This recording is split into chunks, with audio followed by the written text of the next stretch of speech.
Bonjour à tous, aujourd'hui on se retrouve avec l'oracle Tao. Donc voilà, on prend une grande inspiration et on se dirige vers la carte qui vous intéresse le plus. Ça y est, vous avez fait votre choix. Donc il y a bien la carte 1, la carte 2 et la carte 3.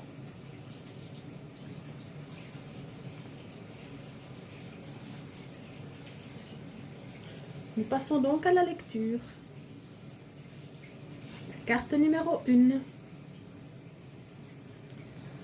L'éveilleur. Le temps de l'éveilleur est une période où tout est très brièvement illuminé par un éclat qui attire vivement l'attention. C'est le moment où vous pouvez beaucoup apprendre sur vous-même et évidemment sur ce qui vous entoure. Mais pour profiter au maximum des circonstances, vous devez garder les yeux grands ouverts. Restez vigilant et ne cédez pas à la tentation de courir vous mettre à l'abri.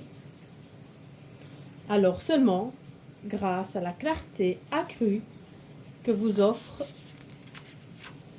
la situation présente, vous êtes capable d'affronter à la réalité en face.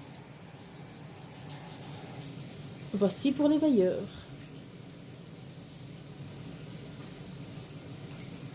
Vous avez donc les quelques mots sous la carte qui peuvent vous aider.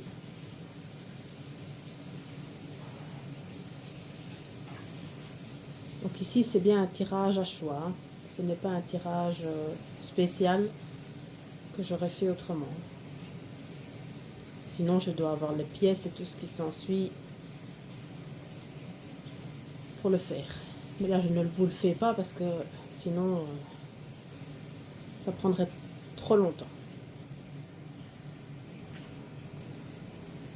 Passons à la carte numéro 2.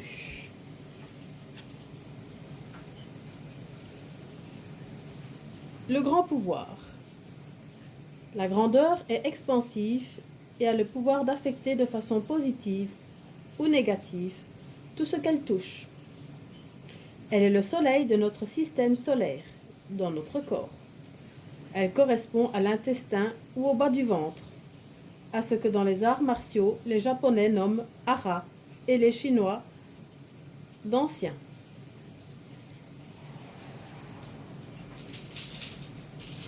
Terme qu'ils utilisent aussi en médecine ou en méditation. C'est la source d'où s'écoule toute l'énergie vitale avant d'y retourner. Pour nous les humains, le pouvoir se manifeste en tant que nature puissante, ayant la capacité d'influencer les autres sur une large échelle. La forme de cette influence dépend avant tout de la force de caractère, de la capacité à être centré et de la volonté d'assumer des responsabilités. Il est judicieux, à l'heure actuelle, d'éviter les extrêmes de toutes sortes. En particulier, si vous êtes en position de pouvoir. Pesez tout dans la balance avant de tirer des conclusions. L'effet que produira votre décision sur les autres ne doit pas être ignoré ou pris à la légère. Voici pour la carte du grand pouvoir. Donc voici vos quelques petits mots qui peuvent vous aider.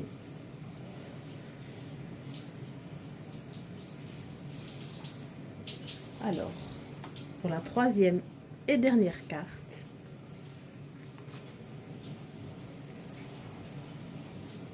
le doux. Tout comme le vent pénètre et disperse la couche des nuages la plus dense, la qualité subtile et profonde de la compréhension permet, elle aussi, de regarder au-delà de temporel et de découvrir une vérité plus éternelle. La douceur est non violente, elle a la voix du milieu qui dissipe la confusion et le désordre et révèle l'espace vaste de la clarté.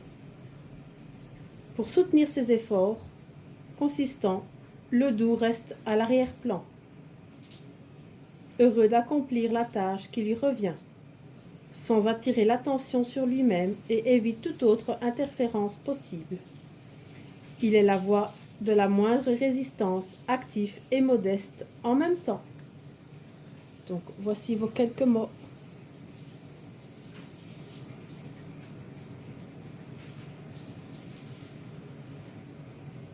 Voici pour le tirage d'aujourd'hui.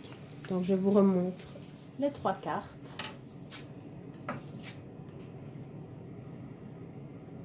J'espère que ce tirage vous aura plu. Je vous souhaite une agréable journée. Que les dieux et les déesses vous gardent. Gros bisous les amours!